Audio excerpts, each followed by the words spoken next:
Hey guys, settle in for tonight because we're about to step behind the thick wooden doors of a medieval convent, and honestly, it's not what you think it is. When you picture nuns in the Middle Ages, your mind probably conjures up images of silent women in long robes, heads bowed, fingers working rosary beads, lost in endless prayer and contemplation. Maybe you imagine candle-lit cells, rows of sleeping figures, bell towers calling them to services at impossible hours. And sure, that stuff did happen. A lot. But here's the thing that catches most people off guard. Nuns were so much more than just praying. They were scribes, administrators, doctors, farmers, teachers, economists, and honestly, some of the most educated women in all of medieval Europe. While the vast majority of women were locked into domestic servitude or arranged marriages, nuns were reading Latin, studying theology, managing massive estates, and basically running the intellectual and economic backbone of their entire regions. Before you settle in, do me a favor and like the video if you dig this kind of deep dive into the people history forgot. Subscribe if you want more stories about the hidden lives of regular people who changed the world. And let me know in the comments where you're watching from and what time it is for you. I love hearing about who's joining us from around the globe. Dim the lights if you can. Maybe grab some tea, something warm and comforting, and let's step back into the Middle Ages together. Because the women we're about to meet were far more fascinating than anyone ever bothered to write down. So here's the honest truth about medieval convents that nobody tells you. They weren't just places of prayer. They were centers of learning, creativity, and absolutely revolutionary for their time. The convent was often the only place in the entire medieval world where a woman could get a formal education, pursue intellectual work, and achieve actual authority. Think about that for a second. If you were born a woman in the year 1200, your options were pretty grim. You could get married off as a political pawn to some lord 3 times your age. You could stay home and pump out babies until your body gave out.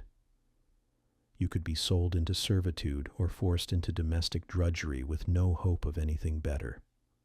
Or, if you had the right family connections, or if you were fortunate enough to have a calling, you could enter a convent and suddenly have access to the great St. Minds, the finest libraries, and the most important work happening in your region. You could learn languages. You could study mathematics. You could develop expertise in areas that would have been completely closed to you otherwise. The work of manuscript illumination and scriptural copying became one of the primary reasons convents existed and one of the reasons they mattered so much to medieval society. Most people don't realize that before the printing press showed up in the 1400s, every single book had to be copied by hand. Every single one. Not just copied either, but perfectly replicated. And the most important books, the religious texts that held the spiritual foundation of Christianity, those had to be copied with absolutely obsessive accuracy. No mistakes allowed, no smudges, no deviation from the sacred text. A single error in copying scripture could be considered blasphemy, could get you investigated by church authorities. It was monumentally important work, and it carried serious stakes. Nuns became the keepers of knowledge, the scribes who preserved humanity's intellectual heritage through the Dark Ages. They weren't just transcribing words. They were literally keeping civilization alive through their labor, one letter at a time. Picture this. You're sitting in the scriptorium of a major convent like Kloster Neuburg or Quedlinburg in Northern Europe. The room is cold, probably freezing in winter despite whatever small fire might be burning in the corner. Your fingers are stained with ink, perpetually dyed blue or purple or black from years of work. The smell of vellum and leather and candle wax fills your nostrils. Around you, dozens of other women sit in complete silence at wooden desks, hunched over manuscripts, their eyes straining in the flickering candlelight to copy letter after letter, line after line, page after page. It's meticulous, obsessive, absolutely maddening work. One mistake, one shaky letter, one misplaced accent mark, and you might have to scrape off the entire page and start over. The scraping was actually called erasure, and some pages show evidence of being scraped and rewritten 5 or 6 times. That's the kind of dedication we're talking about. A single illuminated manuscript, the really fancy ones with gold leaf and intricate illustrations, could take one nun an entire year to complete, a whole year. And these weren't small, delicate books. Some of these manuscripts were massive, weighing 20, 30, even 40 pounds. Your arms would ache, your back would scream, your eyes would blur. But the work had to be done, and the nuns did it. What made this work revolutionary wasn't just that women were doing it. It was that through copying manuscripts, nuns became educated in ways no other women in their society could be. You can't copy a philosophical text without starting to understand philosophy. You can't inscribe theological arguments without wrestling with them yourself. You can't spend years transcribing the works of Augustine or Boethius without becoming, in a very real sense, a scholar yourself. Some convents, like those run by the Benedictines, developed scriptoria so renowned that monks and other convents would travel specifically to commission copies from them. The calligraphy was that good. The accuracy was that precise. And inside those scriptoria, nuns were developing expertise, teaching younger women how to do the work, critiquing each other's penmanship, debating the best inks and vellums to use. It was professional, specialized labor in a world that didn't even recognize women as capable of having professions. Beyond the scriptoria, educated nuns were teaching. Convents often ran schools for young girls, including those who weren't planning to become nuns. These girls came to learn reading, writing, basic Latin, Christian doctrine, music, sometimes even mathematics. The nuns who taught them weren't working from standardized textbooks or lesson plans because those didn't exist. They were drawing from their own education, their own understanding of texts, and they were making real pedagogical choices about what was important to teach and how to teach it effectively. Some abbesses, the leaders of convents, became so renowned for their learning that they corresponded with popes, theologians, and kings. They were asked to settle theological disputes. They wrote their own theological treatises. Hildegard of Bingen didn't just run a convent. She wrote visionary texts, created music, developed theories about medicine and botany, and basically became one of the most influential intellectuals of her entire era, all from her position as an abbess. Her word carried weight in the church hierarchy, and she wasn't unique.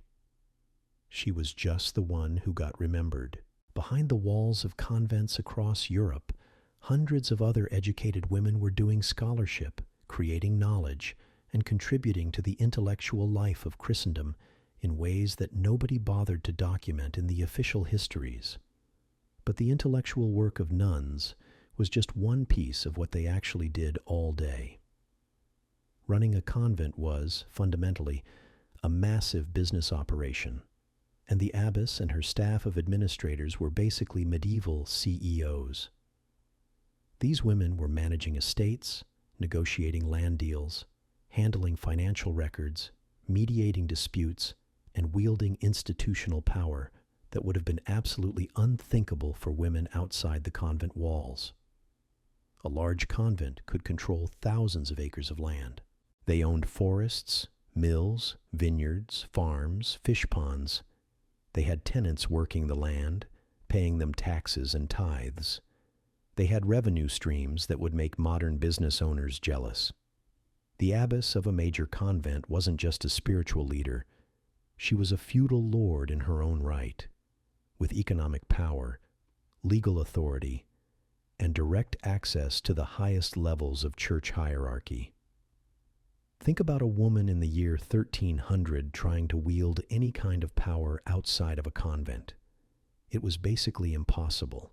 She'd be dismissed, overruled, ignored. But put her inside a convent with the backing of the church, give her the institutional authority that comes with managing a religious community, and suddenly she could negotiate with kings. She could refuse demands she disagreed with. She could build her convent's power and influence through shrewd economic decisions and strategic alliances. The abbess had to understand estate management on a level that medieval lords barely bothered with. She had to know which lands were producing well, which needed investment, which should be leased out to tenants. She had to understand crop rotation, animal husbandry, and the basic economics of running an agricultural operation. She had to negotiate contracts with craftspeople, coordinate with other convents and monasteries, and manage relationships with the local nobility. A good abbess could increase her convent's landholdings significantly during her tenure. A bad one could bankrupt the place. These women were making real economic decisions with real consequences, and they were doing it in a world that told them women weren't capable of making decisions at all. Beyond the abbess, the convent had an entire administrative structure that required educated, competent women. The prioress was second in command and often managed day-to-day operations. The cellarer managed food stores and supplies, a job that required understanding preservation, budgeting, and provisioning for sometimes hundreds of people. The kitchener ran the kitchens, which fed not just the nuns, but also pilgrims, visitors, and anyone else seeking shelter. The hosteler managed guest accommodations. The infirmarian ran the infirmary where sick nuns were cared for. All of these positions required someone who could do basic math, keep records, and make decisions under pressure. In many cases, these women were the most educated, most capable people in their entire region. Towns nearby would consult them on disputes. Local nobility would seek their counsel. They were trusted to manage resources on a scale that most women never got to experience. The financial operations of a large convent were genuinely complex. They had to keep accounts, understand what was coming in and what was going out, make sure resources were allocated properly. Some convents actually pioneered early bookkeeping methods. They had to track land records, tenant relationships, payments, debts, and investments. It was proto-capitalism being managed by medieval nuns who probably would have been horrified to know they were laying groundwork for modern economic systems.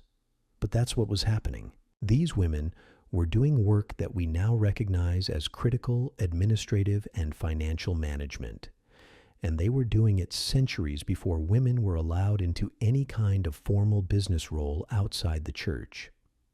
Beyond the administrative work, though, nuns were also the healers, the herbalists, the doctors of the medieval world.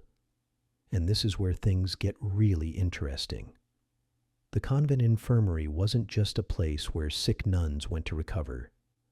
It was often the primary medical facility for the entire region. It was literally the hospital.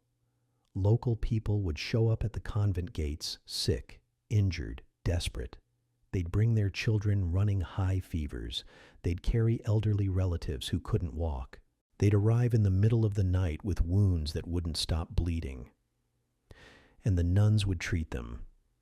They'd bring them inside the infirmary. They'd assess what was wrong. They'd apply their knowledge and their resources. This meant that educated, experienced women were developing sophisticated medical knowledge through constant, relentless practice, and careful observation. They saw real illness, real injury, real human bodies under stress, and they learned from it. Nuns kept detailed herbals, extensive written records of plants and their medicinal properties. These were actual medical texts, carefully documented guides to what worked and what didn't. They grew medicinal gardens specifically for creating remedies, and these gardens were taken seriously. They weren't just random plants scattered around. They were organized, maintained, expanded. They understood which plants could treat fever, which could ease childbirth complications, which could reduce pain and inflammation. Feverfew for headaches, yarrow to stop bleeding, comfrey root for broken bones, sage for sore throats and coughs, valerian for sleep. They understood how to prepare these plants, whether you needed to dry them, make them into teas, create poultices, or process them into tinctures with alcohol. Some of this knowledge came from classical texts that were available in convents, works by Hippocrates and Galen translated into Latin. But a lot of it came from direct experimentation and accumulated practical experience, passed down from older nuns to younger ones through apprenticeship. Abbess Hildegard again becomes important here because she didn't just write about medicine. She actually developed a comprehensive medicinal system based on observations of patients and careful understanding of plant properties. She wrote about treating fevers with willow bark tea.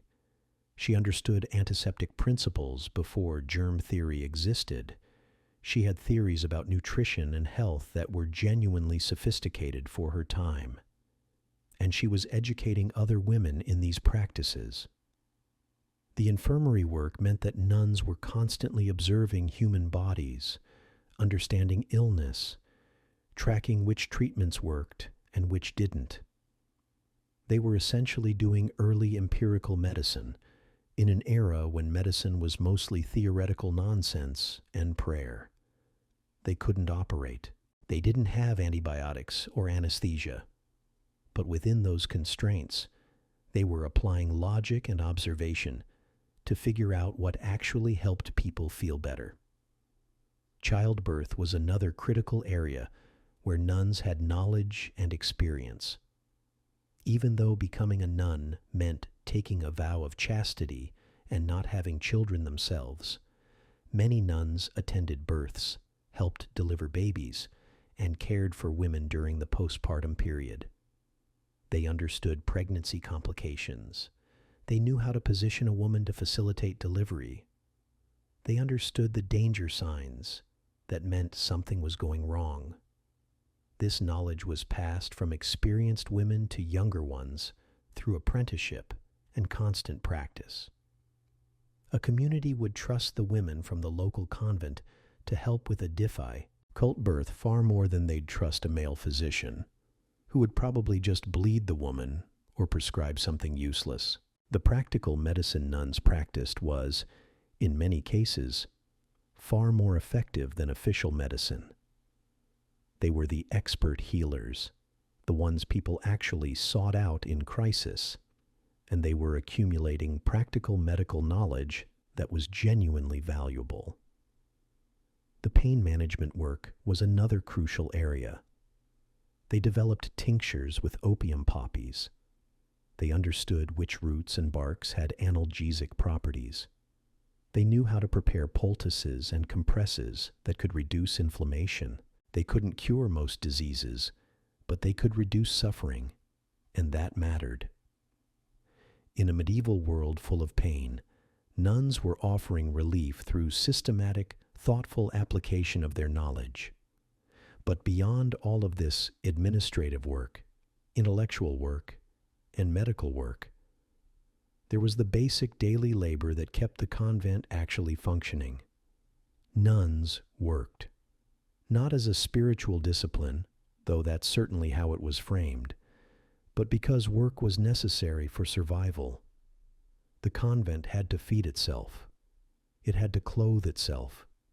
It had to maintain its buildings. It had to keep all its systems running. All of that required constant physical labor from every able body. There were gardens to tend, lots of them. The nuns grew not just medicinal plants, but also vegetables, grains, and herbs for cooking. Extensive gardens, actually. Someone had to plan the gardens, decide what to plant and when, based on seasonal knowledge, make sure the vegetables were harvested at exactly the right moment, preserved and stored for winter when nothing would grow. Larger convents could have multiple specialized gardeners who understood crop rotation and soil management.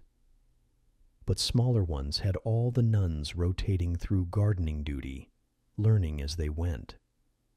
Spring meant tilling soil and planting. Summer meant weeding and watering constantly. Fall meant harvesting everything quickly before frost. Winter meant planning for next year. The laundry work alone was probably absolutely miserable. Medieval clothing was heavy, made from thick wool and linen, and it got filthy constantly. The bedding and altar linens had to be washed constantly because there were always more people arriving, more bedding getting used, more cloths that needed replacing. This meant hauling water constantly, carrying buckets to fires to heat the water, scrubbing fabric on stones until your hands were raw and bleeding, then hanging everything to dry in whatever weather was happening. In winter, the washing would freeze solid on the line. You'd have to bring everything in and thaw it by the fire before it could actually dry. It was back-breaking, monotonous work done in the freezing cold, your hands perpetually numb, your back screaming from bending over washing stones for hours at a time, and it never ended. There was always more laundry. Always. Food preparation was another massive labor. Bread had to be baked, and a large convent might bake hundreds of loaves a week.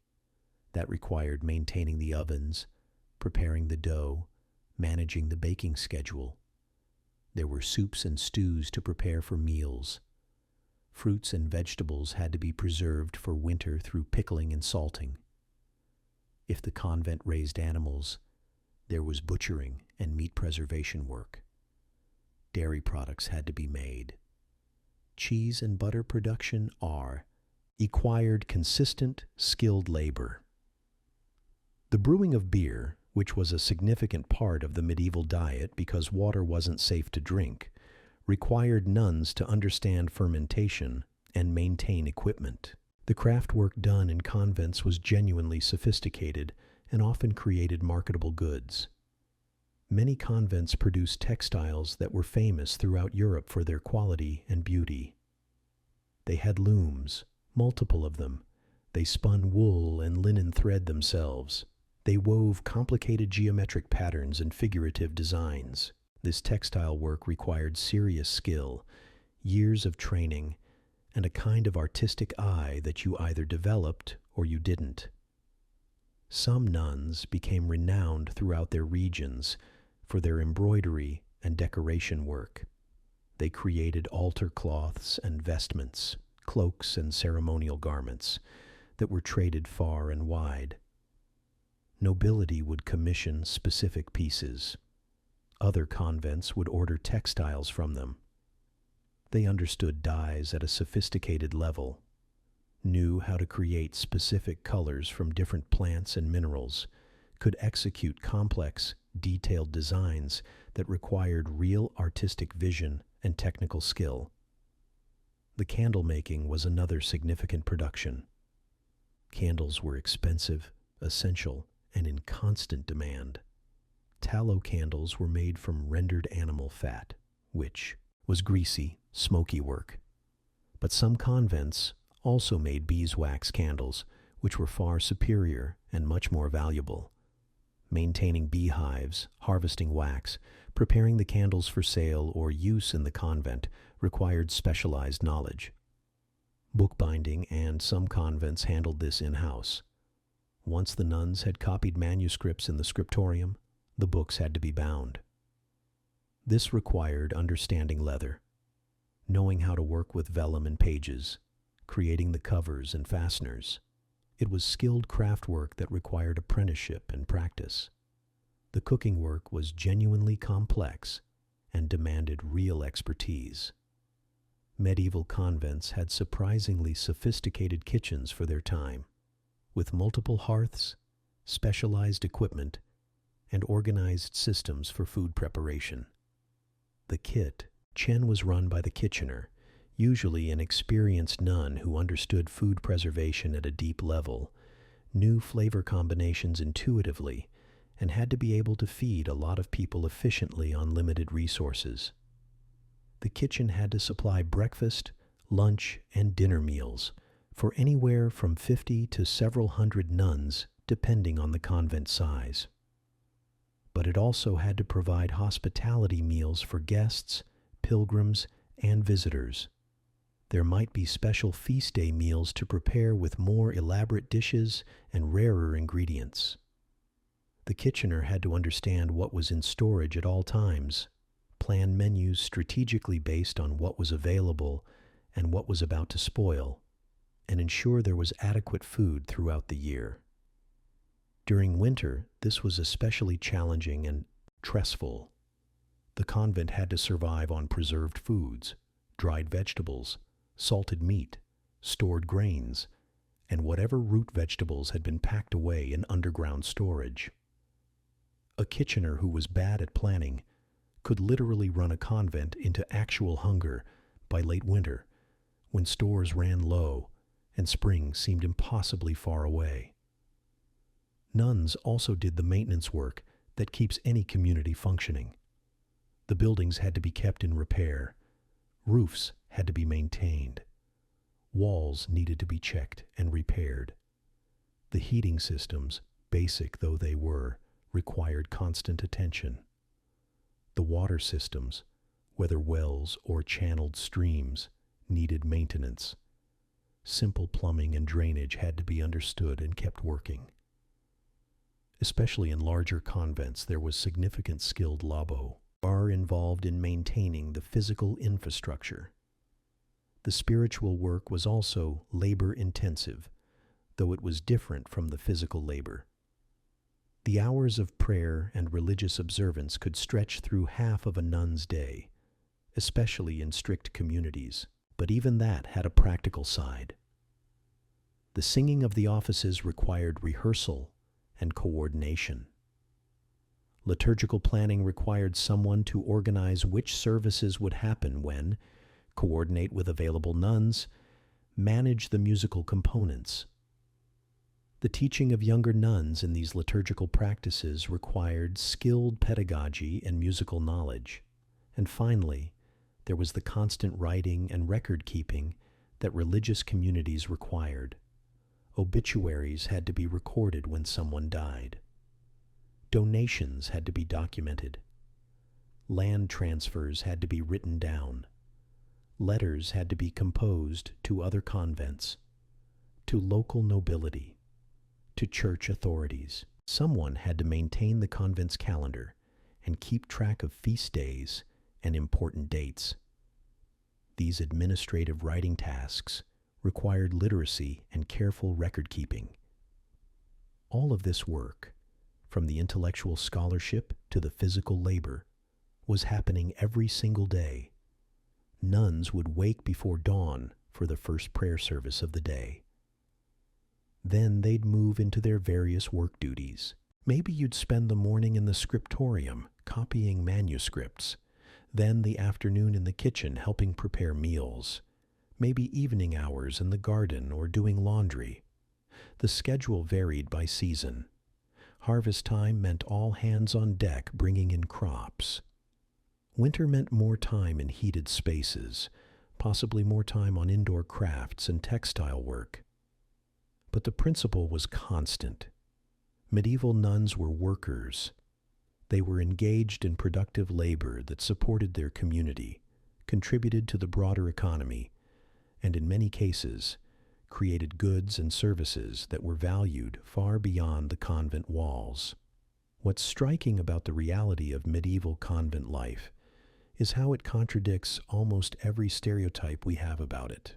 We imagine nuns as passive, quiet, removed from the world, meek and submissive, and waiting quietly for God to call them home.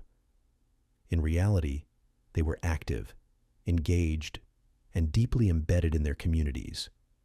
They were running businesses, managing estates, developing knowledge, healing the sick, and building things that lasted centuries. They were educated at a time when most women had no access to education at all, when literacy was a privilege reserved for a tiny elite, and most of that elite was male. They were independent at a time when women were expected to be dependent, obedient, subservient to fathers or husbands or brothers. They had authority that transcended the normal limitations placed on women in medieval society. They negotiated with nobles. They made financial decisions that affected thousands of people. They were treated as equals in intellectual pursuits in ways that women outside convents simply were not. Were they also deeply religious? Absolutely. But that wasn't all they were. The world inside medieval convents was complex, multifaceted, and far more interesting than anyone bothered to document in the chronicles that survived. These women were physicians and philosophers, administrators and artists, laborers and leaders, teachers and innovators.